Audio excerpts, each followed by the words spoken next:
இயேசு கிறிஸ்துவின் நாமத்தினால் கர்த்தாவை சொல்லும் அடியேன் கேட்கிற நிகழ்ச்சிக்கு நான் உங்களை மீண்டும் வரவேற்கின்றேன். நாம் சேர்ந்து கர்த்தருடைய வார்த்தையை நாம் தியானிப்போம். 2026 ஆண்டிலே கர்த்தர் கிருபையாக நம்மை கொண்டு வந்திருக்கிறார். ஆகவே இந்த ஆண்டை நாம் வீணாக்காதபடிக்கு கடந்த ஆண்டு நாம் பல தடவை உண்மையற்றவர்களாய் இருந்திருப்போம். ஆனால் கர்த்தர் உண்மை உள்ளவராய் இருந்து நம்மை நடத்தி கொண்டு வந்தார். இந்த ஆண்டுக்கு நாம் கடந்து வந்திருக்கிறோம். ஆகவே நானும் நீங்களும் எல்லாரும் சபையாக எல்லாரும் நாம் கர்த்தருக்கு உண்மை உள்ளவர்களாக இருப்போம். என்றால் அவர் நம்மை பார்த்து உண்மையும் உத்தமமான ஊழியக்காரனே என்னுடைய சந்தோஷத்தில் பிரவேசி என்று சொல்லி நம்மை பார்த்தவர்கள் அவர் அழைக்க வேண்டும். அதற்காக நாம் இந்த ஆண்டு நாம் செயல்படுவோமாக. கர்த்தருடைய சித்தம் என்னென்று நாம் புரிந்து கொள்வோம். அவருக்கு எது பிரியம் என்று நாம் புரிந்து கொண்டு நம்முடைய ஜெபங்கள், நம்முடைய செய்கள், நம்முடைய கிரியைகள் எல்லாம் கர்த்தர் விரும்பத்தக்க விதமாகவும் அவருடைய சித்தத்தை செய்யத்தக்க விதமாகவும் அது இருக்க வேண்டும் என்று சொல்லி நாம் கர்த்தருடைய சமூகத்தில் நாம் கேட்ட, ஆண்டவரே உம்முடைய சித்தம் என்ன, உமக்கு பிரியமானது என்ன எனக்கு சொல்லித்தாரும் ஆண்டவர். இந்த ஆண்டிலே ஆண்டவரே உம்முடைய இருதய துடிப்பை அறிந்து ஆண்டவரை நான் செயல்பட, எஜமானின் அறுப்பை நான் அறுக்க ஆண்டவரே நீர் எனக்கு உம்முடைய வழி எனக்கு காட்டும் என்று சொல்லி நாம் அதை கேட்கும்போது கர்த்தர் தம்முடைய திட்டத்தை வெளிப்படுத்துவார். அப்போ அதனால்தான் இந்த ஆண்டை நாம் பிரயோஜனப்படுத்தி கொள்வோம். ஏனென்றால் வேதம் என்ன சொல்லுகிறது? நாட்கள் பொல்லாதவைகள் ஆனதால் காலத்தை பிரயோஜனப்படுத்தி கொள்ளுங்கள். அப்போ பாருங்கள், இந்த நாட்கள் நமக்கு கொடுக்கப்படுகிற ஒவ்வொரு நாட்களையும் நாங்கள் காண்கின்றோம். அப்போ இந்த நாட்களிலே வருகிற இந்த காலத்தை நானும் நீங்களும் பிரயோஜனப்படுத்தி கொள்வோம். நம்முடைய ஆவிக்குரிய வாழ்க்கையில் நாம் வளரவும், கர்த்தருடைய சித்தத்தை நாம் அறியவும், அவர் சொல்லுகிறபடி நம்முடைய ஜெபங்கள், நம்முடைய ஊழியங்கள், நம்முடைய கிரியைகள் எல்லாம் நம்முடைய தேவன் நமக்கு சொல்லுகிறபடி அது இருக்க நானும் நீங்களும் அதை வாஞ்சிப்போமாக. கடந்த முறை பல காரியங்களை நாம் தியானித்தோம் பரிசுத்த ஆவியானோட உதவியோடு. அதான் இந்த தலையங்கத்தின் பெயர் என்னன்னு சொன்னால், இந்த எலும்புகள் உயிரடையுமா? இந்த கேள்விதான் ஆண்டவர் நம்மை பார்த்து கேட்கிறார். நம்முடைய சூழ்நிலைகள், நம்முடைய வாழ்க்கை, நம்முடைய ஆவிக்குரிய வாழ்க்கை எல்லாம் உழந்து போய் இருக்கிறதாக இருக்கிறது. அப்போ இந்த நிலைமையிலிருந்து நாம் உயிரடைய வேண்டும். அதற்கு நாம் பல காரியத்தை நாம் செய்ய வேண்டும். கர்த்தர் இந்த ஆண்டிலே நம்மை உயிரடைய செய்ய விரும்புகிறார். ஆனால் நாம் செய்ய வேண்டிய பல காரியங்கள் இருக்குது. கர்த்தர் நம்மிடத்தில் எதிர்பார்க்கிற காரியத்தை நாம் செய்தால்தான் கர்த்தர் நம்முடைய வாழ்க்கையை உயிர்ப்பிப்பார். நம்முடைய குடும்ப வாழ்க்கை, நம்முடைய தனிப்பட்ட வாழ்க்கை, நம்முடைய சபையின் வாழ்க்கை, எல்லாவற்றையும் கர்த்தர் உயிர்ப்பிக்க முடியும் என்று அவர் வாக்கு கொடுத்திருக்கிறார். ஆனால் நாம் செய்ய வேண்டிய காரியங்களை நாம் செய்ய வேண்டும் என்று சொல்லி தான் பல காரியத்தை நாம் தியானித்து கொண்டு வந்தோம். மொத்தம் பார்த்தீங்கன்னா 4 காரியங்களை நாம் பார்த்தோம். என்னென்னு சொன்னால், இந்த எலும்புகள் உயிரடைவதற்கு எது தடையாக இருக்கிறது, அதை தான் நாம் பார்த்து கொண்டு வந்தோம். முதல் காரியத்தை நாங்கள் பார்த்தோம், அவருடைய முகம் கருத்து போயிட்டுன்னு சொல்லி. அது என்ன அர்த்தம் என்று சொல்லி நாங்கள் பார்த்தோம். அதாவது நாங்கள் பகலுக்குரிய பிள்ளைகளாகவும் வெளிச்சத்தின் பிள்ளைகளாக நாம் இருக்காமல், நாம் நம்முடைய வாழ்க்கையில் அந்த இருள் காணப்படும் போது, அந்த குருட்டாட்டம் பிசாசுடைய மயக்கத்தில் நாம் இருக்கும் போது, அவனுடைய இச்சையின்படி நாம் நடத்தப்படும் போது நம்முடைய வாழ்க்கை இருளதாக இருக்கும். அதான் நாங்கள் பல காரியத்தை நாம் தியானித்தோம். இப்போ ஒரு வசனத்தை உங்களுக்கு நான் வாசிக்க விரும்புகிறேன். மத்தேயு எழுதின சுவிசேஷம் 5ஆம் அதிகாரம் 16ஆம் வசனத்தை நான் வாசிக்கிறேன். இவ்விதமாய் மனுஷர் உங்கள் நற்கிரியைகளை கண்டு பரலோகத்திருக்கிற உங்கள் பிதாவை மகிமைப்படுத்தும்படி உங்கள் வெளிச்சம் அவர்கள் முன்பாக பிரகாசிக்க கடவது. பல தடவை இந்த வார்த்தையை நாம் வாசிச்சிருப்போம். பல செய்திகளும் கூட நாம் கேட்டிருக்கலாம். ஆனால் இந்த வார்த்தை நீங்கள் கவனித்து பார்த்தீங்கன்னா, கர்த்தர் இயேசு சொல்லுகிறது என்ன காரியம் என்றால், மனுஷர் உங்கள் நற்கிரைகளை கண்டு நம்மை மகிமைப்படுத்துவதல்ல, நம்முடைய நற்கிரைகளை கண்டு யாரை மகிமைப்படுத்த வேண்டும் என்றால், பரலோகத்திருக்கிற பிதாவை மகிமைப்படுத்தத்தக்க விதமாக என்னுடைய நற்கிரியை இருக்க வேண்டும். இன்றைக்கு நாம் பல நற்கிரியைகள் என்று சொல்லி நாம் செய்கிறோம். அப்போ நாம் செய்கிற அந்த நற்கிரியைகள் யாரை மகிமைப்படுத்துகிறது? பிதாவை மகிமைப்படுத்துகிறதா அல்லது என்னை மகிமைப்படுத்துகிறதா? அப்போ தான் என்னை மகிமைப்படுத்துமா இருந்தால் பாருங்கள், அந்த நற்கிரியையினாலே பாருங்கள் ஒரு பிரயோசனமும் இல்லை. ஏனென்றால் அந்த நற்கிரியை என்னுடைய லாபத்துக்காக இருக்கிறது. அப்போ இன்றைக்கு நாம் பல பேர் நற்கிரியைகளை செய்கிறோம், நாம் நினைக்கிறபடி நாம் நற்கிரியைகளை செய்கிறோம். ஆனால் பரலோகம் நம்மிடத்தில் எதிர்பார்க்கிற நற்கிரியை என்னன்னு சொன்னால், கர்த்தருடைய வார்த்தைப்படி வாழும் ஒரு வாழ்க்கை தான் நற்கிரியை. அண்ட் அதுதான் மற்றவர்களுக்கு அது வெளிச்சமாய் இருக்கும். அண்ட் நாங்கள் என்ன பார்த்தோம்? சுவிசேஷத்தின் ஒளி 3 காரியங்கள் நாங்கள் பார்த்தோம். தேவனுடைய சாயலை நமக்குள் கொண்டு வருகிறது, கர்த்தருடைய இயேசுவின் மகிமை நமக்குள் காணப்படுகிறது, அந்த ஒளி நமக்குள் காணப்படுகிறது. அப்போ இந்த 3 காரியங்கள், அப்போ இந்த 3 காரியங்களுடைய வாழ்க்கையில் இருக்கும்போது பாருங்கள், என்னுடைய கிரியை மற்றவர்களுக்கு அது வெளிச்சமாக காணப்படும். ஏனென்றால் இப்போ நாம் வாழும் இந்த காலத்திலே பல பேருடைய கிரியை பார்த்தீங்கன்னா வெளிச்சமாக இல்லை. ஏனென்றால் அவங்களுடைய கிரியை எல்லாருக்கும் பார்க்கும்போது அது இருளாக இருக்கிறது. அதை நாங்கள் பார்க்கிறோம். ஆனால் நம்முடைய வாழ்க்கையிலே நாம் கர்த்தருடைய வார்த்தைப்படி நாம் வாழும்போது, அவருடைய சித்தத்தை இந்த பூமியில் நாம் செய்யும் போது, கர்த்தர் நாம் எப்படி வாழ வேண்டும் என்று சொல்லி கர்த்தருடைய வார்த்தை நமக்கு எழுதி தந்திருக்கிறார். அப்போ அதன்படி என்னுடைய வாழ்க்கையை நான் மாற்றி, நான் மனம் திரும்பி கர்த்தர் சொல்லுகிறபடி என்னுடைய வாழ்க்கையை நான் வாழ்ந்து கொண்டு வரும்போது பாருங்க, மற்றவர்கள் அதை பார்க்கும்போது, தேவனை அறியாதவர்கள், தேவனை அறிந்தவர்கள் பாருங்க, விசுவாசிகள் பாருங்க, என்னுடைய குடும்பம் எல்லாரும் என்னுடைய கிரியை பார்க்கும்போது அது அவர்களுக்கு வெளிச்சமாக இருக்கும். அதான் இங்கே நாங்கள் பார்க்கிறோம். அப்போ இதில் நாங்கள் என்ன பார்க்கிறோம் என்றால், என்னுடைய வாழ்க்கை இதனுடைய வார்த்தைப்படி இருக்கும்போது மற்றவர்களுக்கு அது வெளிச்சமாக தெரியும். பாருங்கள், இதனால் தான் இன்றைக்கு அநேகரை பிசாசு என்ன செய்கிறான் என்றால் இந்த குருட்டாட்டத்தில் வைத்திருக்கிறான். ஏன்னா நாம் வெளிச்சம் கொடுக்காதபடிக்கு, ஏன்னா நாம் வெளிச்சம் கொடுத்தோம் என்றால் பாருங்கள், அந்த வெளிச்சத்தை தேடி ராஜாக்களும் ஜாதிகளும் வருவார்கள் சொல்லி அங்கே கர்த்தருடைய வார்த்தை சொல்லுகிறது. அப்போ மற்றவர்கள் அந்த ஒளியை தேடி வருவார்கள். அப்போ அவங்களுடைய வாழ்க்கையில ரட்சிப்பு உண்டாகும். அப்போ அந்த காரியம் வராதபடிக்கு தான் பிசாசானவன் என்ன செய்கிறான் என்றால் நம்மை அந்த குருட்டாட்டத்தில் வைத்திருக்கிறான். அப்போ நான் பார்த்தீங்கன்னா இரவுக்கும் இருளுக்கும் உள்ளானவர்களாய் நம்மை வைத்து அவனுடைய இச்சையம்படி நம்மை நடத்துகிறான். அதான் நாம் கடந்த முறை பல காரியத்தை தியானித்தோம். பாருங்க, அப்போ பிசாசு பாருங்க எப்படி தந்திரமாக இன்றைக்கு கிறிஸ்தவர்களை நார்மலாக அவர்கள் வெளிச்சம் கொடுக்க வேண்டும், சுவிசேஷத்தின் ஒளி அவர்களுக்குள் இருக்க வேண்டும். ஆனால் அதுக்கு பதிலாக பிசாசு என்ன செய்கிறான் என்றால் பல பேரை அந்த மயக்க நிலைமையிலே, அந்த மனது குருட்டாட்டத்திலே இன்றைக்கு அநேகரை வைத்திருக்கிறான். அதனால்தான் இன்றைக்கு அநேகருடைய கிரியை அது வெளிச்சமாக காணப்படவில்லை. ஆனால் அவர்கள் கிரியை செய்கிறார்கள் தான், ஆனால் அவர்கள் தங்களுக்கென்று தான் அந்த கிரியை செய்கிறார்கள். மனுஷர்கள் போட்டலாம் அந்த கிரியை பார்த்து, மனுஷர்கள் பார்த்தீங்கன்னா நம்மை வாழ்த்தலாம். ஆனால் அந்த கிரியை அது மற்றவர்களுக்கு வெளிச்சமாக காணப்படாது. அதனால தான் நாம் மிகவும் கவனமாக இருக்க வேண்டும். பாருங்கள், பிசாசே இந்த குருட்டாட்டத்தில் வைத்திருக்கிறான் என்று சொன்னால் ஒரு காரியத்தை நாம் அறிய வேண்டும். ஸோ அதை நான் வாசிக்க விரும்புகிறேன். அப்போ தான் நாம் அதை அறிந்து நாம் மனம் திரும்ப முடியும். பாருங்கள், அந்த குருட்டாட்டத்தில் தான் நாம் வெளியில் வர வேண்டும். என்ற கர்த்தர் நம்மை வெளிச்சத்தின் பிள்ளையாகவும் பகலுக்குரிய பிள்ளையாகவும் நம்மை மாற்றியிருக்கிறார். அப்போ அந்த இதுக்கு நாம் வர வேண்டும், நாம் வெளிச்சம் கொடுக்க வேண்டும். அப்போ பிசாசு என்ன செய்கிறான் என்று சொன்னால் வெளிச்சம் கொடுக்காதபடிக்கு அந்த இருளிலே நாம் வைத்திருக்கிறான். அப்போ தான் நாம் அதை அறிய வேண்டும், அவனுடைய தந்திரத்தை. பாருங்கள், 1 தெசலோனிக்கேயர் 5ஆம் அதிகாரம் 2-4 வசனங்களை நான் வாசிக்கிறேன். இரவிலே திருடன் வருகிற விதமாய் கர்த்தருடைய நாள் வரும் என்று நீங்களே நன்றாய் அறிந்திருக்கிறீர்கள். சமாதானமும் சௌக்கியம் உண்டென்று அவர்கள் சொல்லும்போது கற்பவதி ஆனவளுக்கு வேதனை வருகிறது போல அழிவு சடிதியாய் அவர்கள் மேல் வரும். அவர்கள் தப்பி போவது இல்லை. சகோதரரே, அந்த நாள் திருடனைப் போல உங்களை பிடித்து கொள்ளத்தக்கதாக நீங்கள் அந்தகாரத்தில் இருக்கிறவர்கள் அல்லவே என்று சொல்லி கர்த்தருடைய வார்த்தை நமக்கு எச்சரிக்கிறது.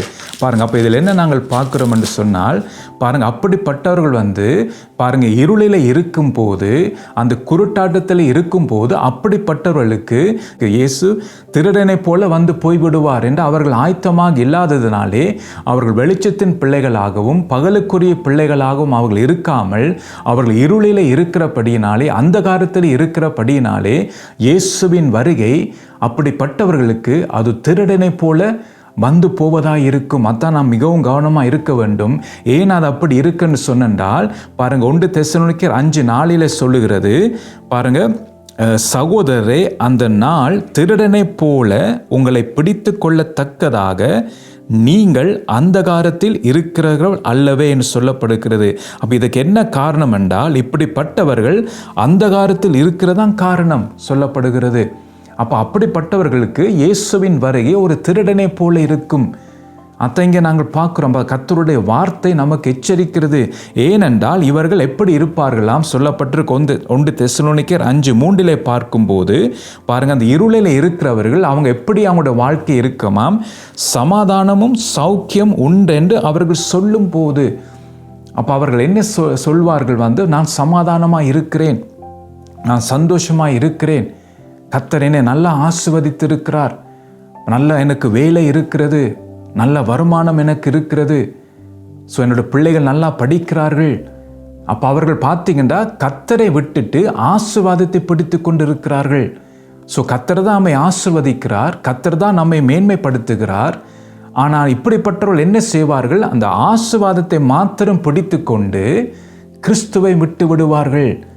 ஏனென்றால் அவங்க அந்தகாரத்தில் இருக்கிறார்கள். அப்போ அவங்களுடைய ஃபோக்கஸ், அவங்களுடைய செயல்கள் எல்லாம் ஆசீர்வாதம். அதான் சொல்வார்கள், ஆபிரகாமின் ஆசீர்வாதம் என்று சொல்வார்கள். பாருங்க, அப்போ அதை பிடித்து கொண்டு ஆண்டவரை விட்டு விடுவார்கள், இயேசுவை விட்டு விடுவார்கள். அப்போ அவர்கள் ஆயத்தமாக படமாட்டார்கள். அப்போ அவங்களுடைய ஃபோக்கஸ் எல்லாம் ஆசீர்வாதமாக இருப்பது, அதை பிடித்து கொண்டு அவர்கள் சந்தோஷமாகவும் சௌக்கியமாக இருப்பார்கள். அதான் சொல்லப்படுகிறது, சமாதானம் சௌக்கியம் உண்டென்று அவர்கள் சொல்லும் போது கர்ப்பவதி ஆனவளுக்கு வேதனை வருகிறது போல அழிவு சடிதியாய் அவர்கள் மேல் வரும், அவர்கள் தப்பி போவது இல்லை என்று சொல்லி நாங்கள் பார்க்கிறோம். பாருங்க, அப்போ இயேசுவை பார்த்துங்க, அவர்கள் என்ன செய்வார்கள், இப்போ இப்படிப்பட்டவர்கள் இயேசுவை விட்டு விடுவார்கள், ஆசீர்வாதத்தை மாத்திரம் பிடித்து கொண்டு இயேசுவை அவர்கள் பின்னுக்கு போட்டு விடுவார்கள். அவர்கள் படிப்பை பிடித்திருப்பார்கள், ஆனால் இயேசுவை பின்னுக்கு போடுவார்கள். பணத்தை பிடித்திருப்பார்கள், இயேசுவை பின்னுக்கு போட்டு விடுவார்கள். உலக மேன்மைகளை அவர்கள் என்ன செய்வார்கள், பிடித்திருப்பார்கள், ஆனால் இயேசுவை பின்னுக்கு போட்டு விடுவார்கள். ஊழியத்தை பார்த்தீங்கன்னா அவர்கள் பிடித்திருப்பார்கள், ஆனால் இயேசுவை அவர்கள் என்ன செய்வார்கள், பின்னுக்கு போட்டு விடுவார்கள். அப்போ இதான் நாங்கள் பார்க்கும்போது பாருங்கள், கர்த்தரை அவங்க விட்டு விடுவாங்க, அவருடைய சித்தத்தை அவங்க அறிய மாட்டாங்க, அவருக்கு என்ன விருப்பம் என்று சொல்லி அவர்கள் அறிந்திருக்க மாட்டார்கள். தங்களுடைய காரியங்கள் வாய்க்கப்பட்டால் காணும் என்று சொல்லி தங்களுடைய வாழ்க்கையே வாழ்ந்து கொண்டு இருப்பார்கள். அதான் பார்த்தீங்க, இப்படிப்பட்டவர்கள் தங்களை தாங்களே வெறுக்க மாட்டார்கள். பாருங்க, தங்களுடைய சிலுவையை எடுத்து சுமக்க மாட்டார்கள். அடுத்தது 3வது இயேசுவை பின்பற்ற மாட்டார்கள். என்று அவங்களுடைய ஃபோக்கஸ் என்னென்று சொன்னால் பார்த்தீங்கன்னா ஆசீர்வாதம், பாருங்க, செழிப்பு, மேன்மை, உயர்வு, அதுதான் அவங்களுடைய ஃபோக்கஸாக இருக்கும். சில பேரோட கதைச்சு பார்த்தீங்கன்னா அவங்க இந்த உலக காரியங்களைத்தான் அதிகமாக மேன்மையாக கதைப்பார்கள். பாருங்க, அநேகர் அவங்களுடைய படிப்பை குறித்து மேன்மையாக கதைப்பார்கள், அவங்களுடைய வருமானங்கள், அவங்களுடைய வேலை, ஸோ அவங்களுக்கு உண்டான சொத்து, ஸோ இப்படி உலக காரியங்களைத்தான் அவர்கள் அதிகமாக அதை மேன்மையாக எண்ணி அதை அதிகமாக அவர்கள் பேசிக்கொண்டு இருப்பார்கள். பாருங்கள், அப்போ வேதம் என்ன சொல்லுகிறது பார்த்தீங்கன்னா, மத்தேயு 13ஆம் அதிகாரம் 21ஆம் வசனத்தை வாசிக்கும் போது பாருங்கள், வசனத்தின்படி உபத்திரவமும் துன்பமும் உண்டாவுடனே இடரல் அடைவான் சொல்லப்படுகிறது. அப்போ வசனத்தின்படி பார்த்தீங்கன்னா நம்முடைய வாழ்க்கையிலே துன்பங்கள் வரும், இடர்கள் வரும். ஏனென்றால் கர்த்தர் கர்த்தர் நம்மை சோதித்து பார்ப்பார், நாம் எந்த நிலையில நாம் இருக்கிறோம் என்று சொல்லி, நம்முடைய விசுவாசம் எந்த நிலையில இருக்குன்னு சொல்லி அவர் சோதித்து பார்ப்பார். எத்தான் வேதம் சொல்லுகிறது, மனுஷகுமாரன் வரும்போது விசுவாசத்தை காண்பாரோ என்று சொல்லி. ஏனென்றால் அநேகருடைய இந்த கடைசி காலத்திலே அநேகருடைய விசுவாசம் தளர்ந்து போய்விடும். அநேகர் பார்த்தீங்கன்னா விசுவாசத்தை மறுதளிப்பார்கள் என்று சொல்லி நாங்கள் பார்க்கிறோம். அதனால தான் கர்த்தர் நம்மை பரிசோதித்து பார்ப்பார், நம்முடைய விசுவாசம் எப்படி இருக்குன்னு சொல்லி. அதனால தான் வசனத்து நிமித்தம் நம்முடைய வாழ்க்கையிலே உபத்திரமும் துன்பமும் உண்டாகும். அப்போ அது பார்த்தீங்கன்னா நம்மை கீழே கொண்டு போவதற்கல்ல, நம்மை உறுதிப்படுத்துவதற்கு, நம்முடைய விசுவாசத்தை உறுதிப்படுத்துவதற்கு, நாம் கர்த்தரை இன்னும் கிட்டி சேர்ந்து உலகத்தை வெறுக்கிறதுக்கு தான் கர்த்தர் இந்த உபத்திரவத்தையும் இந்த துன்பத்தை நம்முடைய வாழ்க்கையிலே அனுமதிக்கிறார். அப்போ அந்த காரியம்தான் நம்மை இன்னும் கர்த்தரை கிட்டி சேர வைக்கும். அப்போ உலக ஆசீர்வாதங்களை பிடித்து கொண்டு இருந்தோம் என்றால் கர்த்தரை நாம் விட்டு விடுவோம். அதான் இங்கே நாங்கள் பார்க்குறோம். அப்போ நாம் இரவுக்கும் இருளுக்கும் உள்ளானவர்களாக இருந்தால் பாருங்கள், இயேசுவின் வருகை அப்படிப்பட்டவர்களுக்கு ஒரு திருடனை போல இருக்கும். என்று ஆயத்தமாக இருக்க மாட்டார்கள். வந்து போன பிறகுதான் அவர்களுக்கு தெரியும், ஐயோ நான் மிஸ் பண்ணிட்டேனேன்னு சொல்லி, ஆண்டவருடைய வருகையை நான் இழந்து விட்டேனேன்னு சொல்லி அப்போ தான் அவர்கள் வருத்தப்படுவார்கள். அப்போ அந்த நிலைமை வராதபடிக்குத்தான் கர்த்தருடைய வார்த்தை சொல்லுகிறது, சகோதரரை அந்த நாள் திருடனை போல எங்களை பிடித்து கொள்ளத்தக்கதாக நீங்கள் அந்தகாரத்தில் இருக்கிறவர்கள் அல்லவேன்னு சொல்லப்படுகிறது. அப்போ அந்தகாரத்தில் நாம் இருந்தால் நாம் இயேசுவின் வருகையை நாம் இழந்து விடுவோம் என்ற ஆயத்தமாக படாதபடிக்கு நாம் இருப்போம்.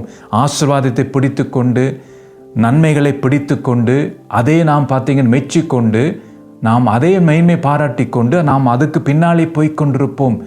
ஆண்டவர் என்ற வருகைக்கு நாம் ஆயத்தப்படவோ, மனம் திரும்பவோ, நம்மை பரிசோதித்து பார்க்கவோ, விட வேண்டிய காரியங்களை விட்டுவிடவோ நாம் அதற்கென்று நாம் நேரம் எடுக்க மாட்டோம் என்ற நம்முடைய முயற்சி எல்லாம், நம்முடைய கிரியை எல்லாம் உலக ஆசீர்வாதம்.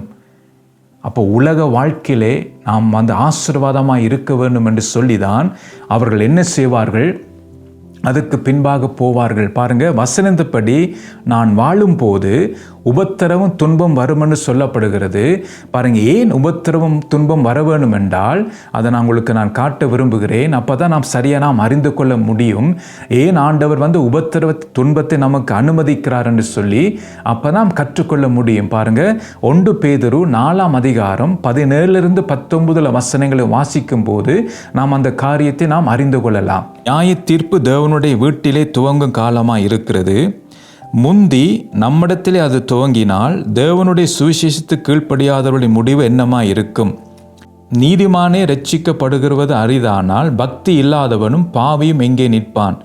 ஆகியால் தேவனுடைய சித்தத்தின்படி பாட அனுபவிக்கிறவர்கள் நன்மை செய்பவர்களாய் தங்கள் ஆத்துமாக்களை உண்மையுள்ள சிருஷ்டி கர்த்தாவாகிய அவருக்கு ஒப்பு கொடுக்க கடவர்கள் என்று சொல்லி இங்கே நாங்கள் பார்க்கிறோம். பாருங்க, அப்போ இதில் என்ன கற்றுக்கொள்கிறோம் என்று பார்த்தீங்கன்னா, தேவனுடைய சித்தத்தின்படி தான் நாம் பாட அனுபவிக்கிறோம்.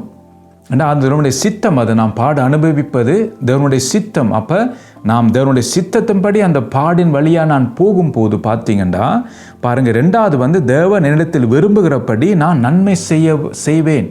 அதான் சொல்லப்படுகிறது. கர்த்தர் இடத்தில் என்ன நன்மை எதிர்பார்க்கிறாரோ அந்த நன்மை நான் செய்ய முடியும். அப்போ அதுக்கு உதவியாக எனக்கு என்ன கொடுக்கப்படுகிறது? உபத்திரவம் பார்த்தீங்கன்னா எனக்கு கொடுக்கப்படுகிறது.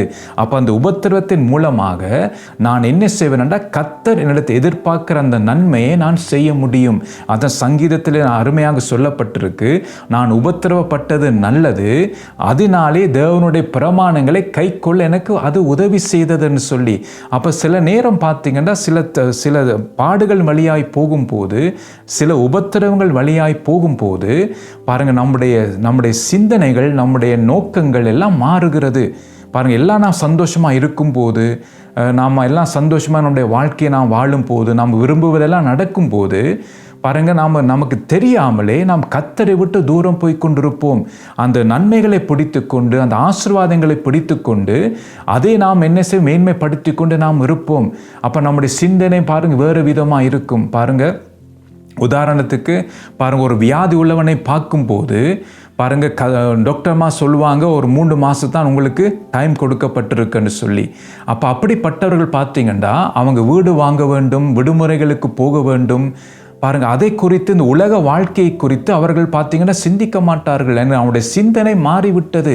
அப்போ அவங்களுடைய சிந்தனை, அவங்களுடைய விருப்பம் என்னென்று சொன்னால், எப்படியாவது சுகமாக வேண்டும், எப்படியாவது கொஞ்சம் வருஷம் நான் உயிரோடு இருக்க வேண்டும், என் குடும்பத்தோடு நான் இருக்க வேண்டும், அதுதான் அவர்கள் விரும்புவார்கள். ஆனால் பார்த்தீங்கன்னா எல்லாம் இருக்கும்போது பாருங்கள், அவங்களுடைய வாழ்க்கையில் எல்லாம் இருக்கும்போது அவங்க சிந்தனையெல்லாம் வித்தியாசமாக இருக்கும். அவங்களுடைய சிந்தனை எல்லாம் பாருங்கள் உலகத்தாரை போல தான் இருக்கும். வீடு வாங்குவதை குறித்து இருக்கும், விடுமுறைகளுக்கு போவதை குறித்து இருக்கும், பிஸ்னஸ் காரியங்களாக இருக்கும், அந்த பணத்தை வைத்து என்ன செய்யலாம்னு சொல்லி அதை தான் சிந்தித்து கொண்டிருப்பார்கள். அதான் 2 வித்தியாசத்தை நாங்கள் பார்க்குறோம். அப்போ பாருங்கள், நம்முடைய வாழ்க்கையில் உபத்திரம் வரும்போது அப்படிப்பட்டவர்கள் வித்தியாசமாக சிந்திப்பார்கள். அப்போ அதான் நாங்கள் பார்க்குறோம், தேவன் என்னிடத்தில் விரும்புகிறபடி நாம் நன்மை செய்வதற்கு தான் கர்த்தர் இந்த வழியாக நம்மை நடத்துகிறார். அப்போ கர்த்தர் நம்முடைய எதிர்பார்க்கிற நன்மைகளுக்கு உண்டு. அப்போ அந்த நன்மையை நாம் செய்ய வேண்டும். நாம் விரும்புகிற நன்மைகள் அல்ல, நாம் எதிர்பார்க்கிற நன்மைகள் அல்ல, கர்த்தர் நம்மிடத்தை எதிர்பார்க்கிற நன்மையை நாம் செய்ய வேண்டும். 3வது பார்த்தீங்கன்னா, என்னுடைய ஆத்துமாவை நான் என்ன செய்ய வேண்டும் என்றால் தேவனுக்கு ஒப்பு கொடுக்க வேண்டும். அப்போ இந்த உபத்திரவத்தின் மூலமாக தேவனுடைய நன்மை, கர்த்தரிடத்தை எதிர்பார்க்கிற நன்மையை நான் செய்கிறேன். மூன்றாவது என்னுடைய ஆத்துமாவை நான் தேவனுக்கென்று நான் ஒப்பு கொடுக்கிறேன். அதான் சங்கீதத்தில் பார்க்கும்போது பார்த்தீங்கன்னா அநேகர் தங்களுடைய ஆத்துமாக்களை கர்த்தரிடத்தில் ஒப்பு கொடுக்கிறார்கள். பாருங்கள், அத்தான் நான் சொல்ல வேதத்தை நாங்கள் வாசிக்கிறோம், பல இடங்களில் நாங்கள் வாசிக்கிறோம். சங்கீதங்களில் உபத்திரத்தின் போகிறவர்கள், பாடுகள் மத்தியில் போகிறவர்கள், பாருங்கள், தாவீதின் சங்கீதத்தை வாசிக்கும் போது அவர் தன்னுடைய ஆத்துமாவை கர்த்தரிடத்தில் ஒப்பு கொடுக்கிறார். பல இடங்களில் நாங்கள் வாசிக்கக்கூடிய விதமாக இருக்கிறது. பாருங்கள், அப்போ இதுக்கு என்ன காரணம் என்றால், கர்த்தர் இதை எதுக்கு பயன்படுத்துகிறார் என்றால், எப்படி அது பயன்படுத்துகிறார் என்றால், அந்த உபத்திரத்தின் மூலமாகத்தான் இந்த வழியாக கர்த்தர் நம்மை நடத்துகிறார்.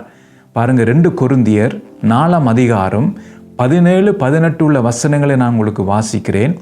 மேலும் காணப்படுகிறவளை அல்ல, காணப்படாதவளை நோக்கியிருக்கிற நமக்கு அதிசீக்கிரத்தில் நீங்கும் இலேசான நம்முடைய உபத்திரவம் மிகவும் அதிகமான நித்திய கனமகிமை உண்டாக்குகிறது. ஏனெனில் காணப்படுகிறவைகள் அனித்தியமானவைகள், காணப்படாதவைகளோ நித்தியமானவைகள் என்று சொல்லி இங்கே பரிசுத்த ஆவியானவர் இங்கே எழுதி வைத்திருக்கிறதை நாங்கள் பார்க்கிறோம். பாருங்கள், இந்த பாடு நமக்கு என்ன செய்கிறதுன்னு சொன்னால், பாருங்கள், இதில் என்ன சொல்லப்படுகிறது, நமக்கு அதிசீக்கிரத்தில் நீங்கும். இது எப்படியாம் லேசான நம்முடைய உபத்திரவம். அப்போ வேதத்தின்படி கர்த்தராலே அனுமதிக்கப்படுகிற அந்த உபத்திரவம், அந்த பாடு அது லேசானது. அந்த லேசான உபத்திரவம் அதை என்ன செய்கிறதாம், மிகவும் அதிகமான நித்திய கனமகிமை உண்டாக்குறது. பாருங்க, மிகவும் அதிகமான நித்திய கனமகிமை உண்டாக்குறது. அப்ப நாம் வைத்திருக்கிற பாருங்க பணமோ படிப்போ அது நித்தியமானது அல்ல. அது பார்த்தீங்க, உலக வாழ்க்கைக்கு பல பேருக்கு ஒரு படிப்பு மகிமையா இருக்கும். பாருங்க, அவங்களுடைய பணம் அவங்களுக்கு அது மகிமையா இருக்கும். ஆனா அவங்களுடைய உயிர் இருக்கும் வரைக்கும் தான் அவங்களுக்கு அந்த மகிமை கொடுக்கும். ஆனால் பார்த்தீங்கன்னா இங்கே வேதம் என்ன சொல்லுகிறது என்றால், அந்த உபத்திரத்தின் மூலமாக போகும்போது அந்த உபத்திரத்தின் மூலமாக வருகிறது காரியம் என்னென்றால், மிகவும் அதிகமான நித்திய கனமகிமை உண்டாக்குறேன். அது நித்தியமானது, அது கனமகிமை நித்தியமானது. அப்போ அது எனக்கு கிடைக்கிறது. பாருங்க, பணம் கொடுக்காத நித்திய மகிமை, படிப்பு கொடுக்காத நித்திய மகிமை, உலக மேன்மைகள் கொடுக்காத நித்திய மகிமை கர்த்தருடைய சித்தத்தின்படி நான் பாட அனுபவிக்கும் போது, உபத்திரத்தின் வழியாய் போகும்போது எனக்கு நித்திய கனமகிமை எனக்கு கிடைக்கிறது. பாருங்க, அதான் சொல்லப்படுகிறது. ஏனெனில் காணப்படுகிறவைகள் பார்த்தீங்க அனித்தியமானவைகள்.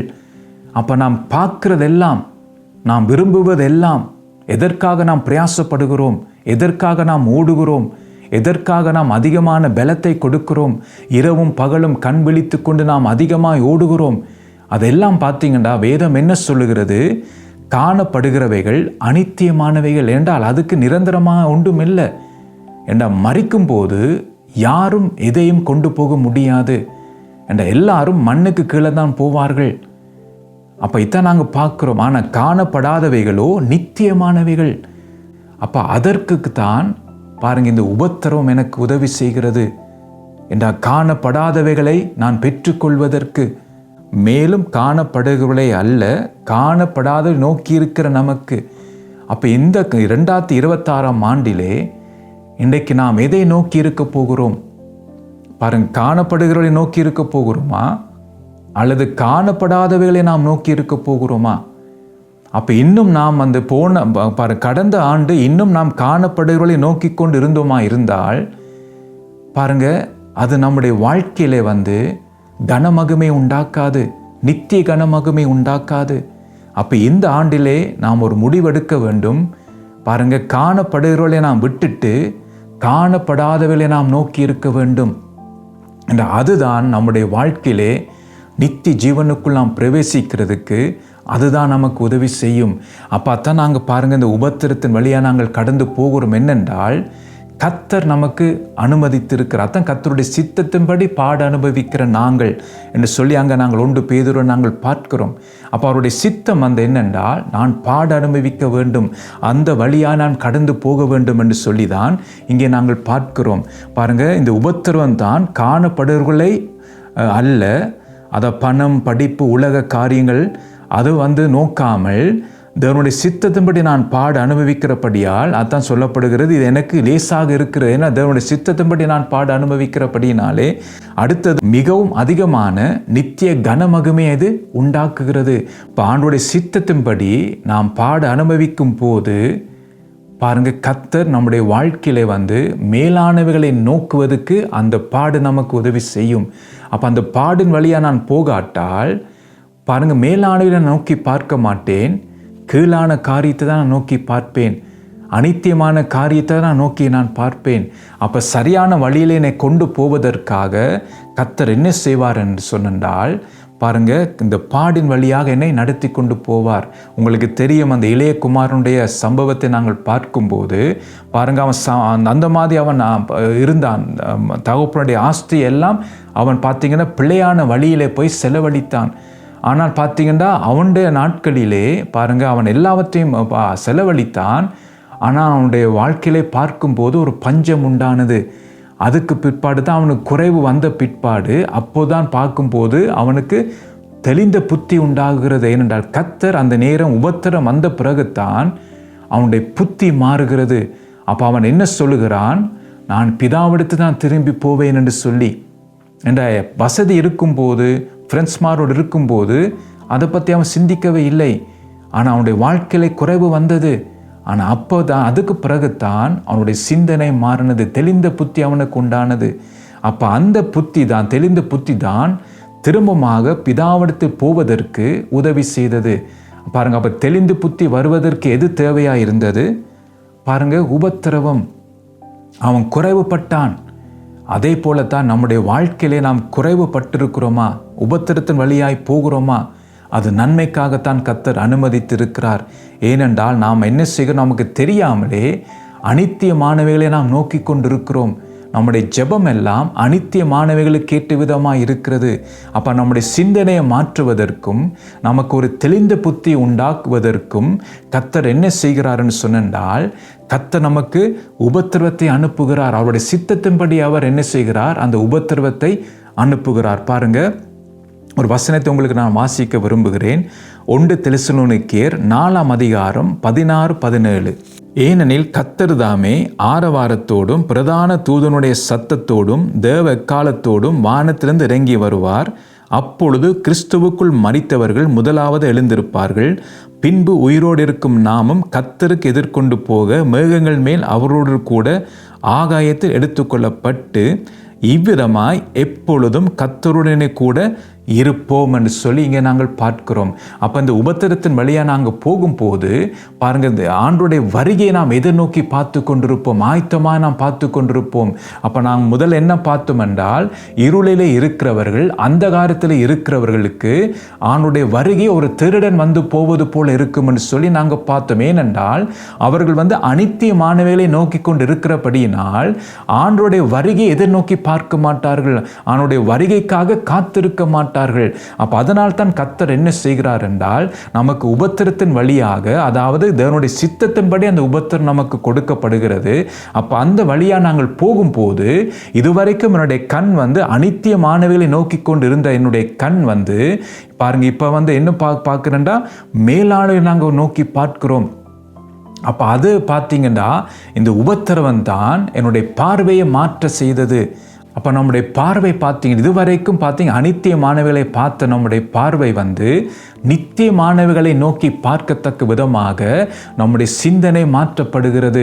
அப்போ ஆண்டவர் என்ன செய்கிறார் என்றால், இந்த உபத்திரத்தின் மூலமாக என்னுடைய சிந்தனையை மாற்றி பாருங்க, நித்தியமான காரியத்தை நோக்கி பார்க்க கர்த்தர் செய்கிறதை நாங்கள் பார்க்கிறோம்.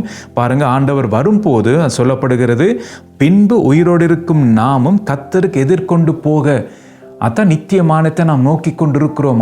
எப்போ ஆண்டோட வருகை இருக்கும் என்று சொல்லி நாம் என்ன பரிசோதித்து பார்த்து கொண்டு நாம் ஆயத்தமாகி கொண்டு நம்மை பாருங்க மனம் திரும்பி கொண்டு நாம் ஆயத்தமாகி கொண்டிருப்போம். அப்போ என்னுடைய சிந்தனை, என்னுடைய ஃபோக்கஸ் எல்லாம் பார்த்தீங்கன்னா நித்தியமானவைகளை நோக்கி கொண்டிருக்கும். அப்போ அந்த அனித்தியமான காரியங்களை நான் என்ன செய்வேன்டா, உதறி தள்ளி விடுவேன். அதை நான் அப்படியே பார்த்தீங்கன்னா என்னை விட்டு நான் அகற்றி விடுவேன். ஏனென்றால் அதுக்கு ஆண்டவர் எதை பயன்படுத்தினார் என்று சொன்னால், அந்த உபத்திரவத்தை பயன்படுத்தினபடியினாலே பாருங்க நான் என்ன செய்கிறேன் என்றால், நித்தியமானவைகளை நோக்கி நான் நிற்கிறதுக்கு எனக்கு உதவி செய்கிறது. அப்போ தான் ஆண்டவரோட இயேசு எப்போ வருவார் என்று சொல்லி ஒவ்வொரு நாளும் ஆயத்தப்பட்டு கொண்டே இருப்போம். அதான் நாங்கள் பார்க்கிறோம். அப்போ கிறிஸ்துவுக்குள் மரித்தவர்கள் முதலால் இருந்திருப்பார்கள். அப்போ உயிரோடு இருக்கிற நாமும் எதிர்நோக்கி கொண்டு போகும்போது சொல்லப்போ எதிர்கொண்டு போக மேகங்கள் மேல் அவளோடு கூட ஆகாயத்தை எடுத்துக்கொள்ளப்பட்டு இவ்விதமாய் எப்பொழுதும் கர்த்தரோடு கூட இருப்போம். பாருங்க, இதுதான் பார்த்தீங்கன்னா இதற்காகத்தான் நாம் ரட்சிக்கப்பட்டோம்.